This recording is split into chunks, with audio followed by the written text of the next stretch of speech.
तो न्यूक्लियोटाइड जो हैं वो आपके बिल्डिंग ब्लॉक हैं, जो आपका डीएनए है, जो आपका आरएनए है, इवन जो आपका एटीपी हम बोलते हैं एनर्जी, वो भी न्यूक्लियोटाइड है। ये सब न्यूक्लियोटाइड्स से ही बने हैं। अब न्यूक्लियोटाइड होता क्या है? तो न्यूक्लियोटाइड जो है उसके 3 कंपोनेंट्स होते हैं। न्यूक्लियोटाइड के अंदर आपको 3 कंपोनेंट देखने को मिलेंगे। एक कंपोनेंट जो है उसको हम बोलते हैं शुगर, यानी शुगर मीन्स कार्बोहाइड्रेट। तो यहाँ पर जो शुगर पाई जाती है वो होती है पेंटोस शुगर। पेंटोस यानी कि कितने कार्बन वाली? 5 5 कार्बन वाली। नंबर 2 इसमें होगा कोई नाइट्रोजन बेस, यानी कोई ऐसा मॉलिक्यूल जिसके अंदर नाइट्रोजन प्रेजेंट होता है। और तीसरा इसके अंदर होगा एक और मॉलिक्यूल जिसको हम बोलते हैं फॉस्फोरिक एसिड या फॉस्फेट। फॉस्फेट यानी आपका जो ये पी डबल बॉन्ड ओ ओ ओ और इधर ओ डालो, तो ये वाला जो मॉलिक्यूल है फॉस्फोरिक एसिड वाला, नेगेटिव चार्ज होता है इसके ऊपर क्योंकि ओ नेगेटिव है फॉस्फोरिक एसिड। तो फॉस्फेट जो है नंबर 3, नंबर 2 और नंबर 1, ये 3 चीजें मिल करके न्यूक्लियोटाइड को बनाती हैं।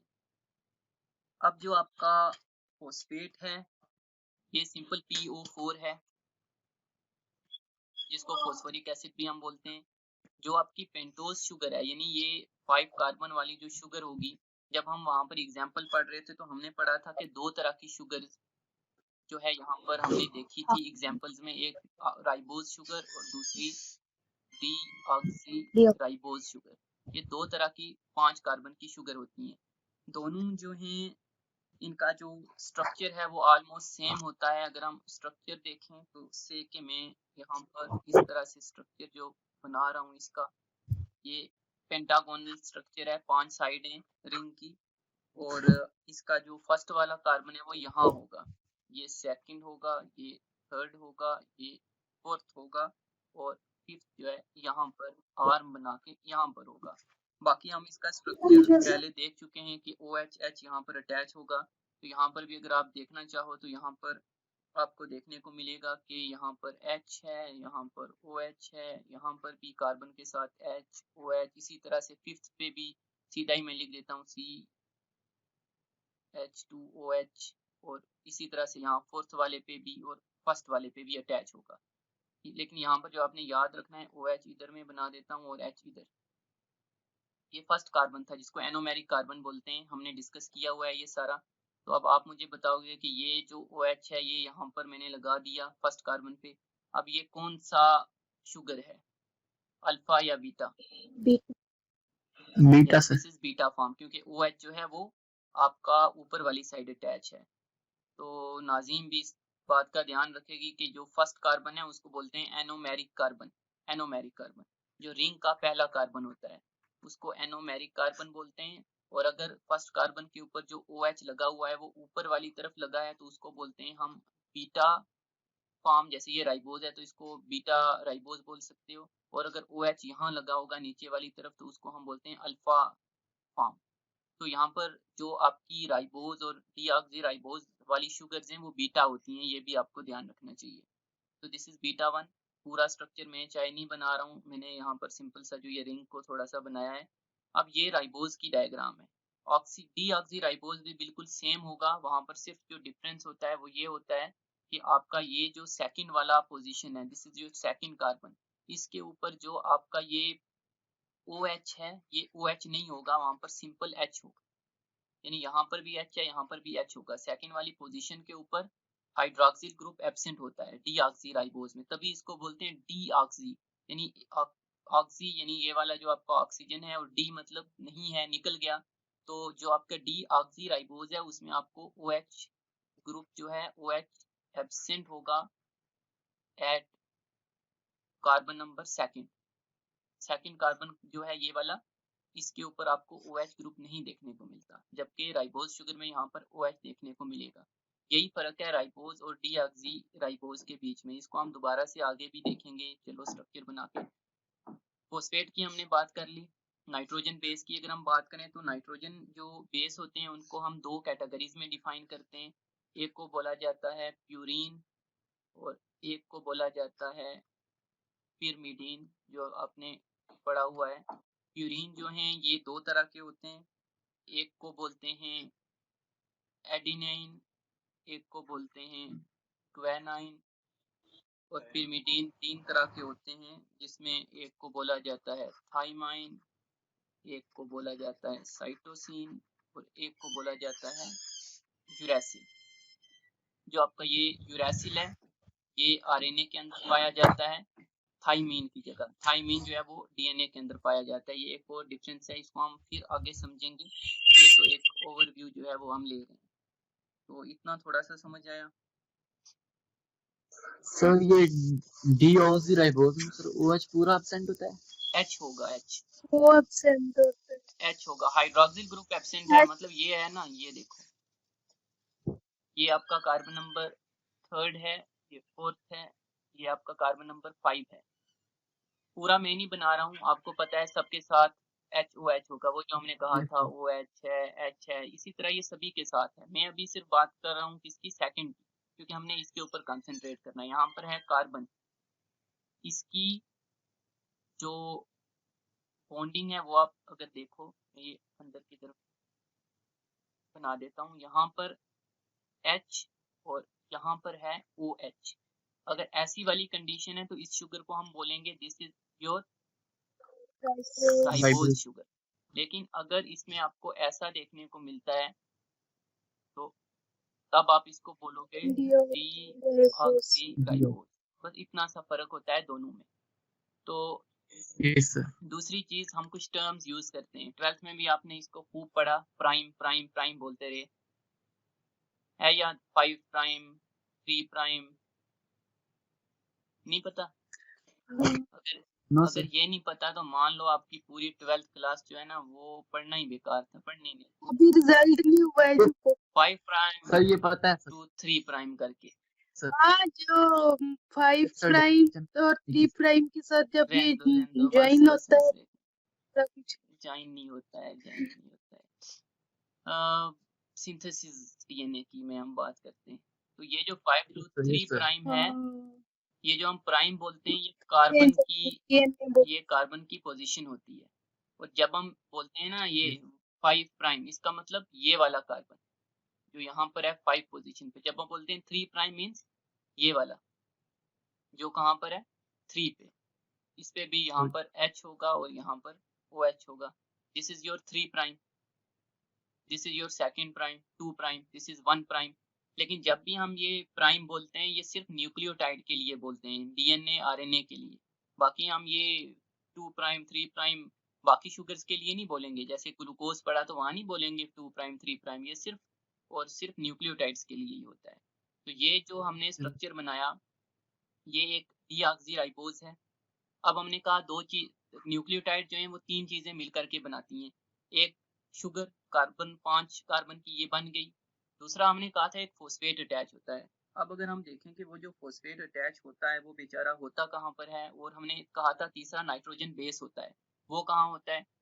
तो जो आपका नाइट्रोजन, ये जो आपका फर्स्ट वाला कार्बन है, this is your first carbon, this one, तो आपका जो नाइट्रोजन है वो इसी के साथ में अटैच होता है, नाइट्रोजिनस बेस। इसको मैं सीधा लिख देता हूँ नाइट्रोजिनस बेस, जो कि अभी हमने देखा कि प्यूरीन पिरिमिडीन 2 टाइप के होते हैं टोटल, जो है एडेनाइन ग्वानाइन थाइमाइन साइटोसाइन, ये इनमें से कोई भी हो सकता है, ATGC कुछ भी यहाँ पर लगा हो सकता है। और अगर वो आरएनए है तो आरएनए में जो है वो आपका थाइमाइन की जगह यूरेसिल होगा, यू। तो मतलब ATGC कुछ भी लगा होगा यहाँ पर, कोई भी एक, कहाँ पर? फर्स्ट वाली पोजीशन के ऊपर।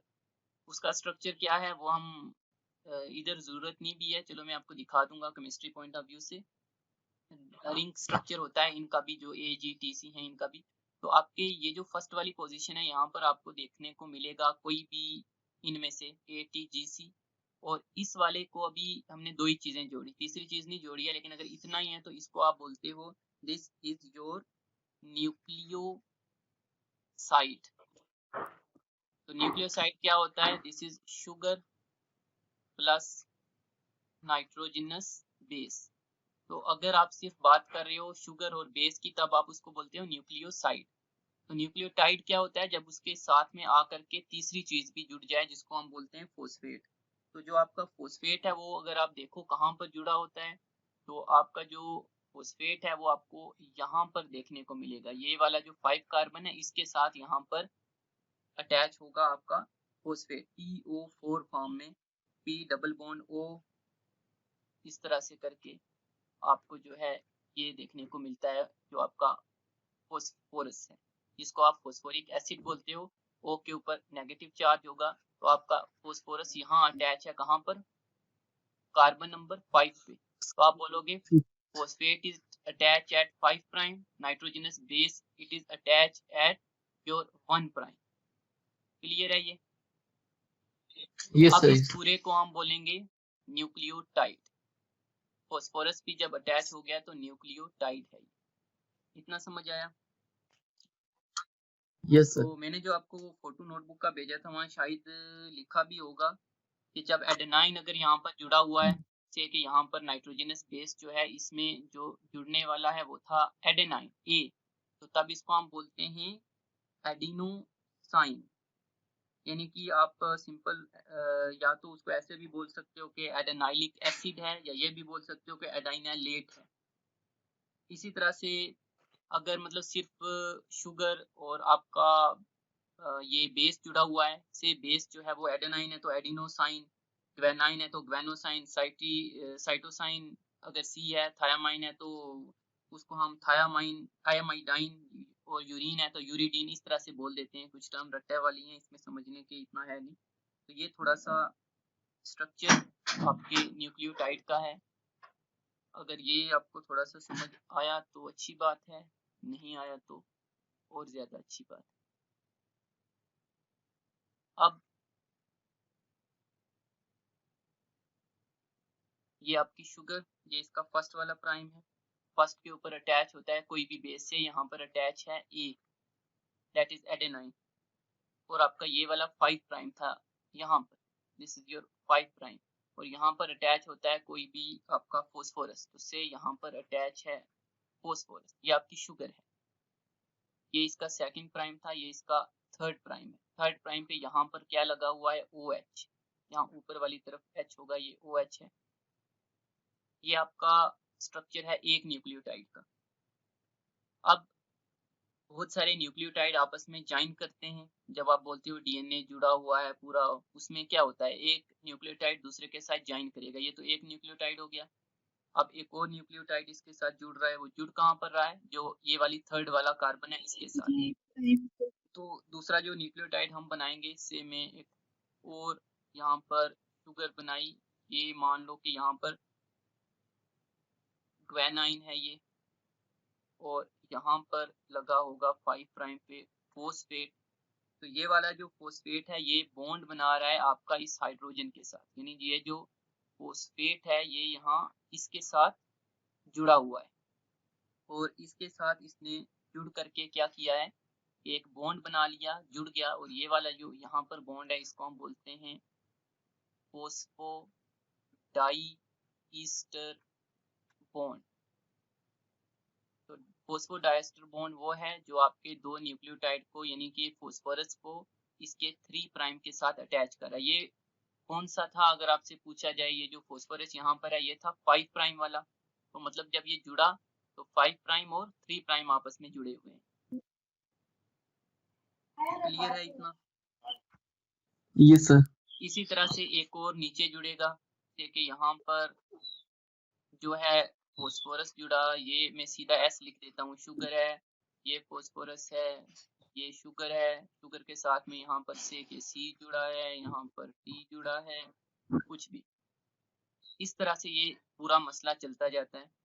अब होता क्या है कि यहाँ पर अगर आप देखो तो ये जो आपका 5 प्राइम ये वाला है, फर्स्ट वाला, ये फ्री है, इसके साथ ऊपर कोई और नहीं जुड़ा हुआ। मतलब अगर हम इसको माने कि ये फर्स्ट वाला आपका न्यूक्लियोटाइड है, तो यहाँ पर तो कोई अटैच नहीं है अभी, ये फ्री होता है।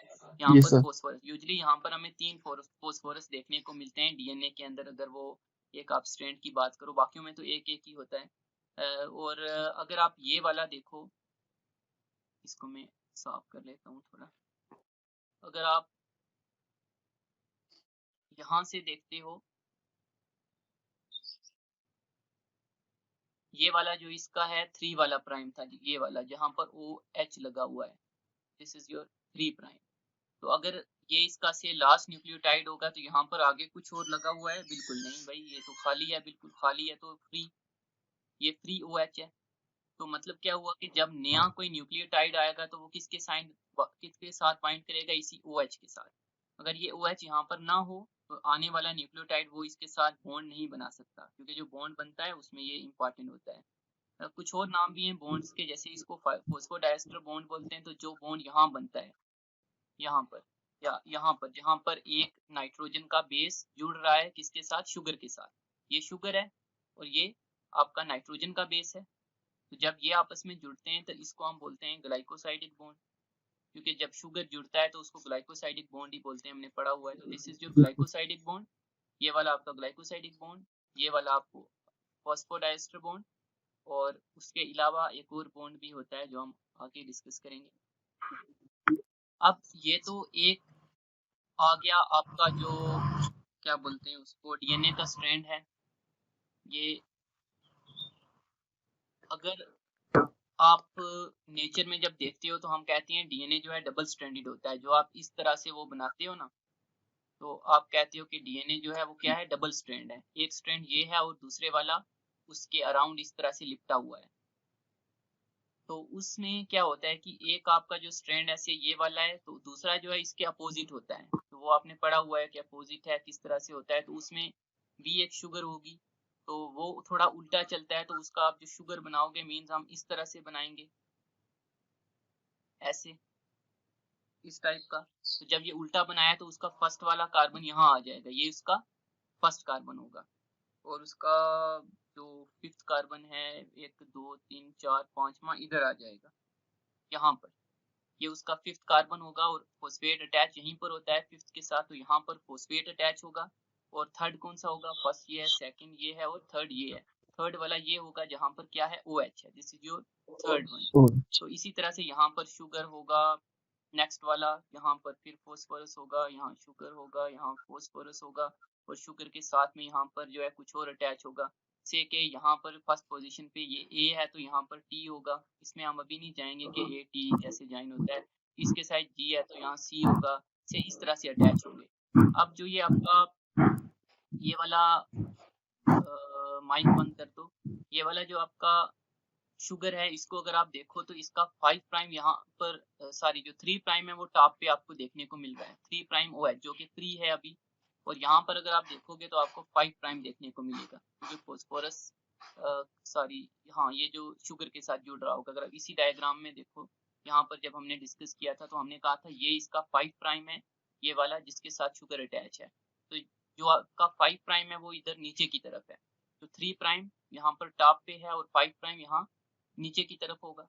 इसी तरह से अगर आप इस वाले स्ट्रैंड को देखो तो इसमें 5 प्राइम ऊपर था और 3 प्राइम जो है वो नीचे की तरफ है। तो एक स्ट्रैंड जो है डीएनए का, मान लो अगर हम बात करें न्यूक्लियोटाइड का, तो वो 5 से 3 प्राइम की डायरेक्शन में रन कर रहा है, और दूसरा जो है वो 3 से 5 प्राइम की डायरेक्शन में जो है रन कर रहा है। तो दोनों एक दूसरे के क्या हो गए, अपोजिट। इतना थोड़ा कुछ समझ आया? यस ये जो हम बोलते हैं ना बैकबोन, ये जो हमने बनाई, ये बैकबोन बनी होती है किसकी, फॉस्फोरस शुगर उन चीजों की। और जो आपके ये बॉन्ड हैं, मतलब यहाँ पर भी फॉस्फोरस शुगर, तो आपके जो ATGC हैं वो इसके अंदर होंगे। यहाँ पर AT मान लो जो भी, यहाँ पर अगर मैं थोड़ा सा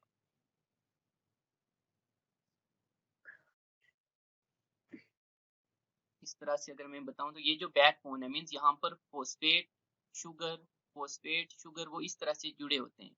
और यहाँ पर अंदर की तरफ मान लो यहाँ पर A होगा, यहाँ पर T होगा, यहाँ शुगर के साथ जुड़ा हुआ, यहाँ पर G, यहाँ पर C, और इसकी साइड में भी ये वाला फॉस्फेट शुगर है, और शुगर के साथ यहाँ पर भी कोई बेस जुड़ा होगा, A T मान लो, T है तो इसके साथ A, G है तो C है तो G, इस तरह से। तो जो आपके बैकबोन है, बैकबोन मीन्स जो इसकी ये वाला स्ट्रक्चर है जो इसको बना रहा है पूरा, इसको हम बैकबोन बोलते हैं। तो अगर आपको पूछा जाए डीएनए की बैकबोन जो है वो किस चीज की है, तो हम बोलेंगे backbone is made of phosphate and sugar. और जो आपका ये बाकी वाला पार्ट है जिसको हम नाइट्रोजनस बेस बोलते हैं, वो यहाँ पर अंदर हैं, एक दूसरे के साथ बॉन्ड बना रहे हैं। वो जो अभी हमने पूरा वो बनाया था कि आपका फॉस्फेट है, शुगर है, फॉस्फेट है, फिर शुगर है, फिर फॉस्फेट है एक तरफ, और शुगर के साथ यहाँ पर कुछ जुड़ा हुआ है, से एडेनाइन जुड़ा है, यहाँ पर भी एडेनाइन जुड़ा है, फिर ये एक स्ट्रैंड आ गया आपका। दूसरा स्ट्रैंड इसका 5 प्राइम ये है, इसका 3 प्राइम इस साइड था, हमने देखा था क्यों 3 प्राइम जहाँ पर OH होता है, 5 प्राइम उसको बोलते हैं जहाँ पर फॉस्फेट होता है। इसके अपोजिट एक और रन कर रहा होगा, फॉस्फेट है यहाँ पर, शुगर होगी, फिर फॉस्फेट होगा, शुगर होगी, फिर फॉस्फेट होगा। इसका 3 प्राइम यहाँ टॉप पे होगा और 5 प्राइम नीचे होगा। 5 प्राइम यानी लास्ट यहाँ फॉस्फेट लगा है, 3 प्राइम यानी जो OH था सबसे टॉप पे इधर देखने को मिलेगा, लास्ट जो हमने डायग्राम बनाई थी। और आपस में ये जो A है तो यहाँ T है, इसके सामने मान लो T है, तो ये A और T जो नाइट्रोजनस बेस हैं, ये भी आपस में एक दूसरे के साथ जुड़े हुए हैं। तो अब ये जो A और T आपस में ये एक दूसरे के साथ बॉन्ड बना रहे होते हैं, ये भी जब ये जुड़े हैं तो यहाँ पर जो बॉन्ड बन रहा है बीच में वो होता है hydrogen bond. So hydrogen bond आपको इनके बीच में देखने को मिलता है, क्योंकि इनका अगर आप स्ट्रक्चर देखो तो उसमें आपको NH3 भी देखने को मिलेगा, उसके अलावा ऑक्सीजन भी जुड़ा हुआ होता है। तो ऑक्सीजन जो है वो इसके साथ बॉन्ड बना लेगा, इस टाइप का होता है इसमें। ये जो है डायग्राम यहाँ इतनी अच्छी बन नहीं रही है, तो ये आपने क्योंकि थोड़ा पढ़ा हुआ है 2 क्लासों में, 11th में भी 12th में भी, तो ये आपको काफ़ी समझ मतलब आना ही चाहिए। थोड़ा सा समझ आया, इसमें कुछ है मसला तो बता सकते। नो तभी हम सर। बोलते हैं कि ये जो 2 स्ट्रैंड्स हैं DNA के वो एक दूसरे के पैरेलल जो है होते हैं। और पैरेलल कैसे, एंटी पैरेलल, यानी एक तो एक दूसरे के इस तरह से पैरेलल रन कर रहे हैं, लेकिन एक 5 प्राइम टू 3 प्राइम था और दूसरा 3 प्राइम टू 5 प्राइम था। 5 प्राइम उस वाली साइड को जहाँ फॉस्फेट ऊपर फ्री था और 3 प्राइम जहाँ OH फ्री होता है। तो हमने देखा एक स्ट्रैंड में तो ऊपर की तरफ आपका 5th कार्बन था जहाँ फॉस्फेट था, बट उसके अपोजिट वाले स्ट्रैंड में जो है 3 प्राइम था उसके सामने जिसका OH फ्री था। तो तभी हम वो जो लिखते हैं 5 टू 3 प्राइम और 3 टू 5 प्राइम, वो यही लिखा जाता है। तो DNA के 2 स्ट्रैंड्स एंटी पैरेलल रन करते हैं, और उनका डायरेक्शन क्या होता है, अगर एक का 5 टू 3 है तो दूसरे का 3 टू 5 प्राइम होगा। ये हम मॉलिक्यूलर बायो वाली बात नहीं कर रहे हैं जो आपका सेंट्रल डोगमा है, ये हम सिंपल जो है स्ट्रक्चर ही देख रहे हैं। तो इसमें बाकी बातें नहीं करेंगे कि एक से दूसरे के बीच में कितना डिफरेंस है, क्या डायामीटर है, DNA किस टाइप का होता है, कितने बेस पेयर एक टर्म में होते हैं, वो काफ़ी इंपॉर्टेंट चीज़ें हैं, बट वो हम यहाँ नहीं बात कर रहे। इवन न्यूक्लियोटाइड में तो यही स्ट्रक्चर है। उसके अलावा आपका जो ATP है उसका भी ऐसा ही स्ट्रक्चर होता है। इस तरह से शुगर है ये, और ये जो शुगर है ये राइबोज होती है, OH यहाँ पर भी मतलब OH होगा, ये आपकी जो ATP है, ATP का अगर आप स्ट्रक्चर देखो तो इस तरह से राइबोज शुगर है वहाँ, और यहाँ पर एडेनाइन लगा हुआ है, और ये 5 प्राइम है तो यहाँ फॉस्फेट लगा हुआ है। तो आप इसी को बोलते हो कि this is your ATP, 3 phosphate लगे होते हैं। ATP की full form adenosine triphosphate, ये ATP होता है।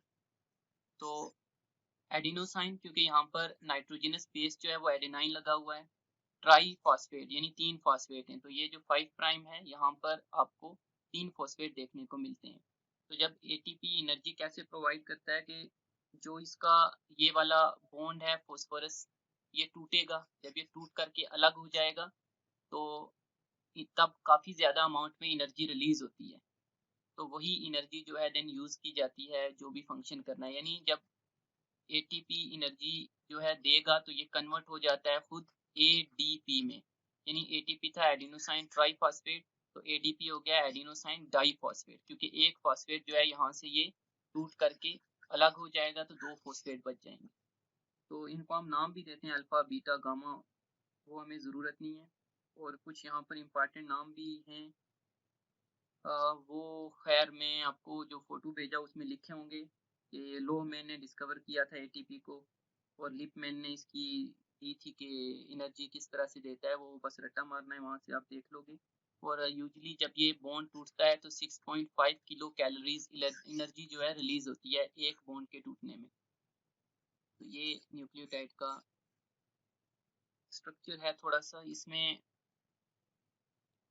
अगर आप न्यूक्लियोटाइड का स्ट्रक्चर देखो जो हमने कहा था कि आपके नाइट्रोजनस बेस हैं पिरिमिडीन और प्यूरीन। तो ये आपका यूरेसिल का स्ट्रक्चर है। यूरेसिल सिर्फ आपको देखने को मिलता है आरएनए में, यूजुअली रूल नहीं है कोई। थाइमाइन जो है उसकी जगह यूरेसिल होता है आरएनए में। आरएनए डीएनए का जब डिफरेंस पढ़ेंगे तो तब हम ये बातें करेंगे। बाकी जो है वो इसी टाइप का आपको देखने को मिलेगा।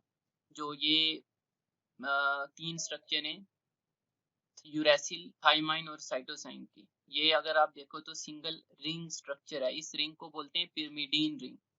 तो तभी इन तीनों को पिरिमिडीन कहा जाता है, यूरेसिल, थाइमाइन, साइटोसाइन। ये जो कैटेगरी है इनकी वो है पिरिमिडीन। तो इस रिंग को पिरिमिडीन रिंग भी आप बोल सकते हो। और जो दूसरे आपके प्यूरीन है, एडेनाइन और ग्वानाइन इसके अंडर आते हैं। यहाँ पर डबल रिंग स्ट्रक्चर है। एक रिंग तो जो ये है प्यूरीन रिंग है, और इसके साथ में जो ये दूसरी रिंग है इसको इमेडाजोल रिंग कहा जाता है। केमिस्ट्री में ये आपको इम्पॉर्टेंट हो सकता है, यहाँ तो इसकी इतनी ज़रूरत नहीं है बायो में।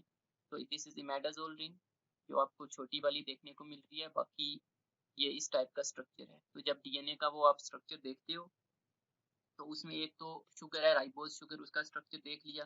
फोस्फेट जो 5 प्राइम पे साइड में लगा हुआ है, सबसे बाहर फोस्फेट ही अटैच होता है। तो फोस्फेट जो है PO4 है जिसपे नेगेटिव चार्ज होता है। और उसके बाद जो शुगर के साथ अटैच होता है आपका ATGC, वो यही है। इस टाइप का स्ट्रक्चर है इनका। और ये जैसे हमने कहा कि 2 स्ट्रैंड्स होते हैं डीएनए के, तो ये आपस में एक दूसरे के आमने सामने होंगे। एक स्ट्रैंड का अगर ए है तो वो दूसरे स्ट्रैंड के टी के साथ बाइंड करता है, तो हाइड्रोजन बॉन्ड बनेंगे। जैसे यहाँ पर NH2 है, यहाँ पर भी NH2 है, यहाँ आपको ऑक्सीजन भी देखने को मिल रहा है, यहाँ ऑक्सीजन है, यहाँ NH2 है। तो ये आपस में बॉन्ड बना सकते हैं हाइड्रोजन के द्वारा। अब कौन सा कितने बॉन्ड बनाता है, कैसे बॉन्ड बनाता है, ये हम अलग से मतलब टॉपिक है वो वहाँ पर बात कर सकते हैं। ये तो हमने जनरल सिर्फ स्ट्रक्चर की बात कर रहे थे न्यूक्लियोटाइड की। ये जो रेड में ये आपके ऑक्सीजन के एटम है, ये जो ब्लू में ये आपके हाइड्रोजन के एटम है। तो आपका जो ये सेकंड वाला स्ट्रक्चर है ये है अनसैचुरेटेड कबर ट्रांस। यहाँ पर अगर आप देखो एक हाइड्रोजन यहाँ है ब्लू वाला, दूसरा इसके अपोजिट है यहाँ पर। तो जब हाइड्रोजन के एटम एक दूसरे के अपोजिट होते हैं तो उसको हम बोलते हैं ट्रांस कॉन्फ़िगरेशन। तो यहाँ पर डबल बॉन्ड तो है, लेकिन अगर आप ओवरऑल देखो तो आपकी जो चेन है इसमें आपको कोई बेंड देखने को नहीं मिल रहा है। तो ये मुड़ी नहीं है इतनी, कहीं से इतना इफेक्ट नहीं हुआ उसका। लेकिन ये जो थर्ड वाली डायग्राम है ये अगर आप देखते हो तो यहाँ पर आपको जो डबल बॉन्ड यहाँ पर देखने को मिल रहा है, यहाँ पर हाइड्रोजन जो है दोनों एक ही साइड के ऊपर है। तो उसकी वजह से आप देखो तो ये जो चेन है यहाँ से मुड़ी हुई आपको दिख रही है, इसको आप बोलते हो किंक, बेंट कॉन्क। एक फैट है, ये आइल है। आइल यानी कि अनसैचुरेटेड फैट यानी सैचुरेटेड, क्योंकि आइल आपको रूम टेम्परेचर पे लिक्विड देखने को मिलते हैं, तो इनकी ये जो टेल्स हैं ये काफ़ी दूर दूर हैं।